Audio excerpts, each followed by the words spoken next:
Yeah, hello beautiful people, welcome to this video tutorial. So we'll be learning how to cut trouser from this video tutorial, how to cut a basic trouser for any kind of size. Please take note that there are actually different methods of cutting a trouser. We have various methods and this is one of them.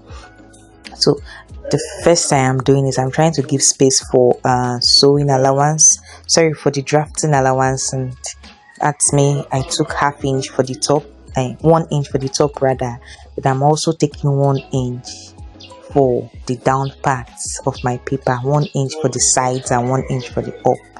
Then I'm going to go ahead to incorporate my measurements, but before then I'll cross check my paper if it's up to the length I want. Now the measurements needed whenever you want to make trousers are the waist, the hip, the waist to the hip, the crotch, the thigh, the knee, the ankle, the waist to the knee as well. Those are the measurements you needed. But in this video I'll be telling us on another method at which you can achieve the crotch, because most times if we do not measure our customers' crotch well, it ends up being too tight for them. So how can we achieve it for us to how can we achieve a perfect crotch for them without measuring them is what we're going to be doing. Now I want to add a little bit to my paper. I just did that now. My paper wasn't enough for the length that I need. The length I need for this trouser is 45. My reason for 45 is because I want to add 1 more inch to the length. My trouser length is 40. I want 44. Sorry, but I'm going to add extra 1. That is 45. Take note, I'm only adding 1 inch for now. I'm adding 1 inch for now. That is for the joining. That is for the closing at the base or at the hem line. That is the only thing that I am adding for now. I have not talked about the up parts. Please take note of that. So this is 45 that I have done, and then for me to get the crotch now, like I said earlier, you'll be dividing the hip by 4, and my hip is 42, so divided by 4 is definitely going to give me 10.5. so I'm going to get a square. I'll be ruling 10.5 all through. I'm cross checking. This is me trying to cross check, because it's always important to cross check. So I'll be reading 10.5 for this part, and then the other side. So you make sure you get the square. Once you've gotten the crotch measurement of the client, you make sure you get a square, which I have done here, 10.5 on the 4 sides. So I'm just trying to label it down as the crotch line, a square, a perfect square. Please take note, a perfect square. Now the next is for me to get the distance at which the flap is going to be, the distance, and for you to get it, you'll be dividing the hip by 16. That is what I did. My hip 42 divided by 16 gave me 2.625. so that is what I'll be getting here. So it's not a standard as to any extension. Let it be 1.5, let it be 2, let it be 3. You divide the person's hip by 16. This is one of the methods that can be used. Then you extend upward 3 inches upward for you to get that curve. Let it not be too sharp, and then let it not be too deep as well. That is what I've gotten now, and I'll be adding it to my normal crotch measurement. That is 10.5 plus the 2.625. then I'll be taking it downwards. As you can see, I'm going to use it to get a block now. I'll be doing it straight to the down part. That's what I'm marking. I hope it is clear, please. I hope it is clear. The hip divided by 16 is what I use to get the flap or the crotch, as the case may be. Then I'll be adding it to my hip measurements. So that means that this crotch is not inside the square, but it is outside the square. So as you can see the lines now, this up parts for my waist, for my hip, then I'll be incorporating my waist to hip. My waist to hip is 8, as you can see here. Some people, their waist to hip can be 7, some their waist to hip can be 9. The next is to get the middle. The middle is called the crease line. The middle, that is from this edge to the other corner. Please, I'm not adding that 1 inch I kept for allowance as the middle. Please, that one is just there. So the middle of that block is what I'll be getting. Normally you do not have to rule it down, but I want to rule it down so that it will be very clear for all of us. I'll rule it down and indicate it. The middle is usually called the crease line. It's always important for us to get our crease line, and then this crease line is what we'll be taking our measurements from. That is to be sure that we are actually taking it from the middle. So I'm just labeling it as the crease line, as you can see here. So all measurements, that is my knee, my ankle, to be from the middle. So it helps us to avoid shifts when after making the trousers. So I'm incorporating my waist to my hip now, to my thigh, and my waist to my thigh is 24. My waist to my thigh is 24. So I just marked that now. Sorry, my knee rather. Sorry for that thing. 24. So whatever measurements you're working with for the person, you make sure you do this labeling so it will not end up being confusing. So my thigh happens to be 26 and here is 13.25, that is 26.5. So I'm just going to leave it like that. I'm not going to touch anything with that my thigh measurements. So I'll just be going to the knee parts.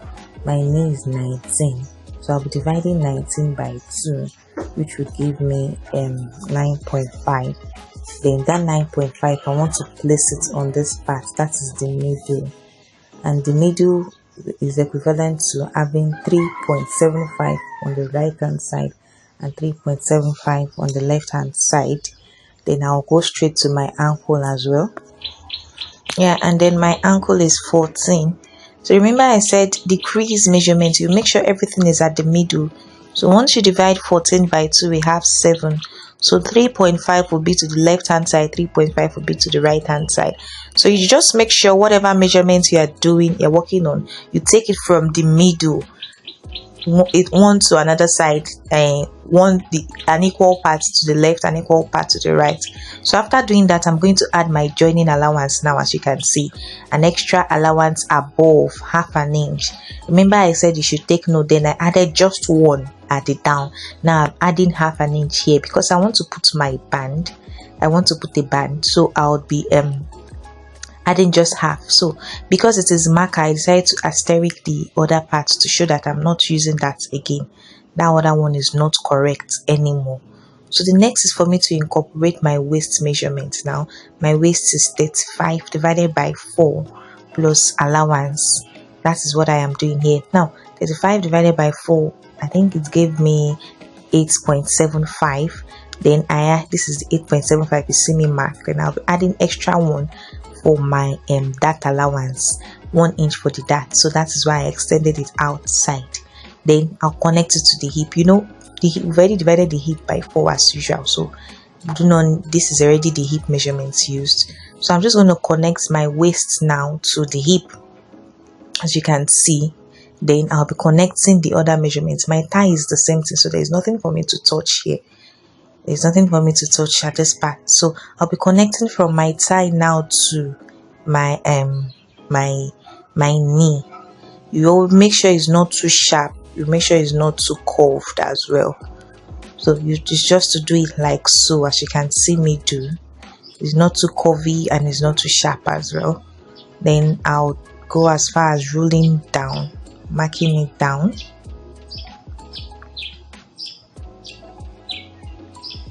Connect it together. So I'll be connecting it at the other part as well. So for reference sake, while watching me doing the connection, let me repeat the process again. Before you start your shaping, always make sure you get your crease line. You do not have to mark straight down as I did, but you can just signify it as a crease line so that your measurements would be at the middle. So your measurement to be at the middle. This is one of the reasons why trousers are not usually perfect. It folds. It tends to tilt to other sides because we did not get our middle perfectly. So once you've gotten your middle perfectly, you start taking your measurements the left hand side to the right hand side, the left hand side to the right hand side. Then while shaping, make sure it's not too curvy. Now you might look at this paper, it's not that it's not that curvy because of the measurements. If you have a measurement that is, if you have a customer that's very curvy, it will definitely be curvier than this. Now at the up, as you can see at the up, I am supposed to slant by half an inch. I'm supposed to slant by half an inch, so please pay attention to this part. I'll be slanting by half an inch from the base to the side. Can you see? It's always essential to slant because of the stomach, because of the waist region. So you slant. Now I'm asterisking the other side too. So the part I did not asterisk is what I need. I slanting half an inch, please, just half an inch. I'm not cutting it out yet because I need a straight part. I need a straight level ground for me to be able to do my back. So once I've drafted my back out, I'll cut it out. So this is just all you need to do for your front block. Then you'll be adding allowance. So I'm going to be adding my allowance now on both sides, half an inch on both sides. If you know you cannot work with half an inch, if you know it's 0.75 that you'll be able to work with, please do. The most important thing is for you to add an allowance that you can work with. An allowance that you can work with. It applies to anything. What you can work with is what you should apply. So half an inch is fine for me. So I'm just going to be reading half an inch down. And this is all that it is about cutting a trouser, the front pattern. So I've already added my allowances here. I've incorporated everything from my thigh, the middle, to my knee, to my ankle length, to my ankle, and then my base. Remember, my trouser length is 44, but I used 45. Then I've added extra one here. So all in all is now 45.5. So while cutting, I am not going to cut that slanted region yet because I need it for my back. Once I have gotten what I want for that back, I'll cut it out. So please stay tuned. Now, I'm done drafting. I've placed it on top for the back. Now, please pay attention. I noticed that while editing this part, it wasn't that, while taking a video, this part wasn't that bright. So it's not going to be as bright as the front block. So while placing this back, you always make sure your back is higher and always make sure there is space at the sides. Then the back is not that hard to do. Once you've done that, let your front block be lower, let your back be higher. As you can see me do, you then be extending 1 inch on both sides for the allowance. 1 inch. The back is usually bigger than the front with 2 inches, so I'll be separating the 2 inches to both sides. 1 inch to my left, 1 inch to my right. So that's what I'm marking. Then I'll be marking the other side as well.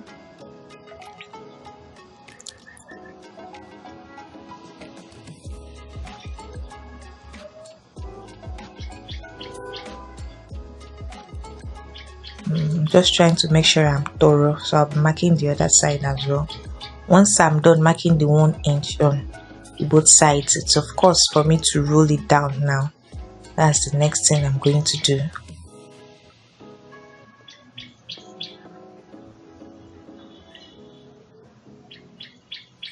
So I've rolled that. I've done it now. You can see I've taken 1 inch for the left hand side. I've taken 1 inch for the right hand side. This is how you do it. I believe you can see it clearly from here. So once you've done that, added extra 1 inch, that is 2 inches, we're going to come to the upside. This upside is actually very crucial, so you'll be paying attention. Now, most times our problem is when you sew trousers, the back is always gaping. What causes the back to gape? And sometimes if we just remove what we assume can be removed, it ends up being too tight on the client that it enters inside so much. So what should we do? What calculation can we do for us to be sure of what we would do from that front crotch part, so that we can get a perfect crotch or flap, as the case may be, for the back, and would be, when the customer puts it on, the back is going to fit like a glove. You will be dividing the client's waist and my waist here is 35. So I'll be dividing my waist by 16. Remember to get the flap for the front, the crotch for the front. It was the hip divided by 16, yeah? So for this part, the client's waist by 16 is what we're going to divide for us to get that inside part. You divide by 16. So we're going to place it, but we're going to place it now. See me marking it. My waist divided by 16 gave me 2.1. So this is what I'm marking. That is how inside your back will be. Remember, everything is with measurement. So for some people now, it might end up being 1 point something. For some persons, it might even be 3. So the measurement that determines what would be done. Then, this is the part where I'll be slanting in. I'm just trying to show you that part where I'll be slanting. So you'll be taking now from, remember I said I want a straight parallel then. So I'll be taking 1.5 inch outside. I'm sorry, my barrel, my hand covered it. But if you pay attention very well from here to where I'm marking, it's actually 1.5. It's 1.5 higher that I did. This is so that when your client sits down, the butt is bigger. So when they sit down, it will not end up start showing their butt. It will fit. It will still fit in at the back. So you take it higher by 1.5. Then you also divide the waist to get the distance that you'll be doing. So I'm measuring my front now, including my data allowance, and I'm having 9.75. So 9.75 is my overall waist. I'll be imputing that 9.75. I'll be imputing my 9.75 as you've seen me marked. I believe you can see it from my tape rule. 9.75. But now remember, we are supposed to add 2 inches for the back measurement. So these 2 inches, we divided it 1 for one side, 1 inch for the other side. So we're adding it together, 2 inches, and we'll be putting it to the waist. To the waist. So you see where my waist is now, 9.75. I'll then be adding extra 2 inches to it. So my waist is going to be 11.75. But I'll be slanting it for me to get it. That's 11.75. That's what I'm going to do. I won't mark it straight. Please take note of my tape measure, please. I'm slanting it to get my measurement. Are you seeing? So let me still say, for reference sake, some people's measurement wouldn't be this sharp. Those that have enough shape that their waist is more inside. So because this one, the shape is not much, that's the reason why it's looking this outside. So I'll be connecting it from there. You can see my ruler to my thigh. I was supposed to stop the 1 inch at my thigh and not my hip. So I'll be doing the connection now. Can you see? So I've extended the other side. The 2 inches, the 1 inch should stop at the thigh and not the hip part. So I've done this extension now. I believe you were able to follow through. Please, you can do well to ask me questions for more questions in my DM, or you go back to the video again. So are you seeing the slant now? I've slanted it. Can you see? So since I've done that now, I'll be cutting it. So this is actually how to cut a trouser. This is one method. Don't take note, I am emphasizing on one method because it's not just a perfect method to achieve it. So this is one of the methods. There are actually 2 methods that I use. So this is one of it. So now that I've cut my back, I'm going to go ahead now to slant my front as I had wanted to initially. Can you see? Can you see? So you slant the front by 1/2 inch, then you go with the back by 1.5. So all in all, the back will be higher than the front with 2 inches as well. So higher by the front with 2 inches because of the slants at the back, gone higher and descended front and back. So the next is for me to connect. I'll be connecting my crotch now.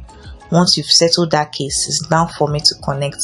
So while connecting, so the rule is this: let it not be too deep and let it not also be too outside. So I believe this is perfect enough. I hope meters. So this is how to get your basic trouser block. This is how to get the basic trouser block. So I'm going to go ahead to cut now.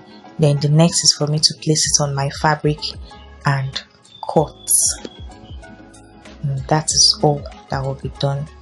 So like I said earlier, do well to ask me questions if there's a part that we are not clear on. Do well to send a message to my DM if there's any part we are not clear on. So I'm just going to be cutting it down. So let's watch out for the part 2. The part 2 is going to be the cutting of the pockets, the sewing of the pocket and of the trouser. Thank you very much for watching.